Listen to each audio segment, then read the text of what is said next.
Kisah Nabi Nuh alaihi salam. Setelah Nabi Idris alaihi salam wafat, sedikit demi sedikit iman masyarakat mulai menipis. Iblis dan pasukannya semakin gemar menggoda mereka. Kemudian mereka mulai senang membuat patung. Mereka membuat patung untuk menghormati pahlawan, leluhur, tokoh-tokoh yang sudah mati. Patung-patung itu diberi nama sesuai nama para tokoh itu.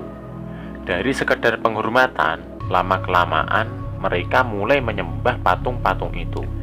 Mereka percaya bahwa patung-patung itu mempunyai kehebatan dan kekuatan yang bisa melindungi dan menentukan nasib mereka.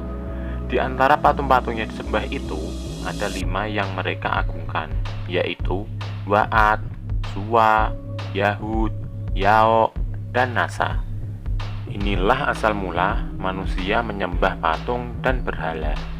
Tentu saja ini semua hasil pekerjaan iblis dan pasukannya yang berusaha sekuat tenaga menyesatkan manusia agar tidak menyembah Allah dan masuk neraka bersama mereka. Allah tidak membiarkan manusia tersesat semuanya tanpa petunjuk. Maka Allah memilih Nuh alaihissalam untuk mengingatkan kaumnya agar mereka meninggalkan penyembahan dan berhala dan kembali menyembah Allah Subhanahu wa Ta'ala. Siapakah Nuh alaihissalam? Nuh adalah cucu dari Nabi Idris. Fisiknya kuat, terbukti dari umurnya yang panjang sekitar 1000 tahun. Hatinya mulia dan sabar luar biasa. Pikirannya juga sangat cerdas, rendah hati, soleh, dan taat kepada Allah. Nabi Nuh adalah Rasul Allah Subhanahu wa Ta'ala yang pertama. Sebelumnya, Allah hanya mengangkat nabi-nabi saja. Mulailah Nabi Nuh berdakwah kepada kaumnya. Nabi Nuh mengajak mereka untuk memohon ampun atas dosa-dosa mereka dan kembali menyembah Allah agar tidak terkena azab dari Allah. Sangat tekun Nabi Nuh mengajak kaumnya dengan berbagai cara, dengan terang-terangan di hadapan banyak orang, dengan diam-diam mendatangi seorang demi seorang, berulang-ulang siang dan malam, selama kurang lebih 950 tahun lamanya. Tetapi sedikit sekali yang mengikuti seruan Nabi Nuh. Kebanyakan dari pengikutnya ini adalah dari orang miskin dan pekerja kasar. Jumlahnya pun hanya sekitar 80 orang. Yakni sebagian besar kaumnya tidak mau mengikuti ajaran Nabi Nuh. Mereka bersikap angkuh dan sombong dengan menutup rapat-rapat telinga mereka.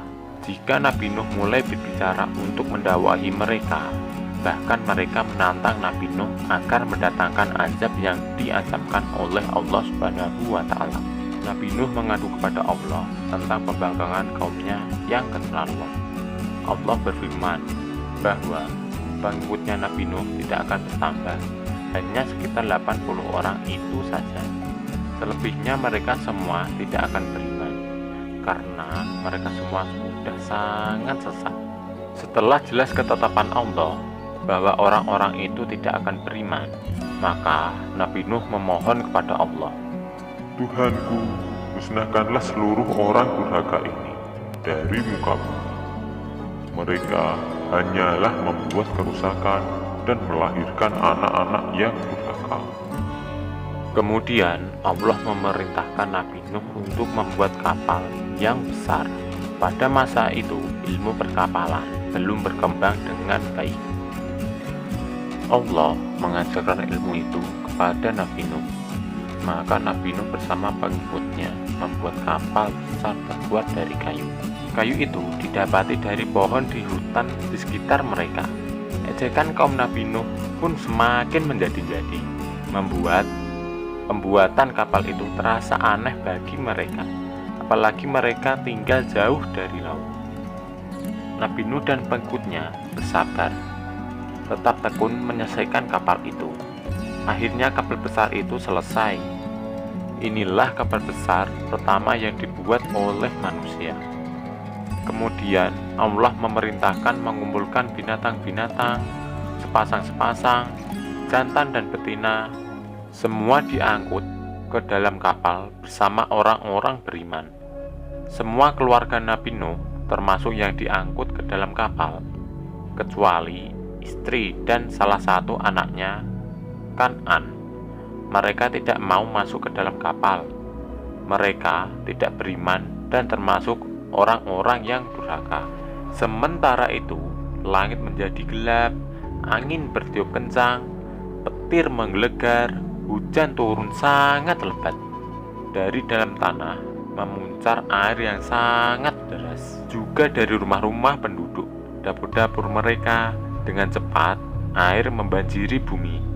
Makin lama makin tinggi, menenggelamkan rumah, pohon-pohon, dan tentu saja orang-orang di luar kapal Nabi Nuh. Ketika Nabi Nuh melihat sekelilingnya dari atas, tampak putranya Kan'an sedang menyelamatkan diri dari banjir. Karena kasih sayang kepada anaknya, Nabi Nuh berseru, Anakku sayang, masuklah ke dalam kapalku ini.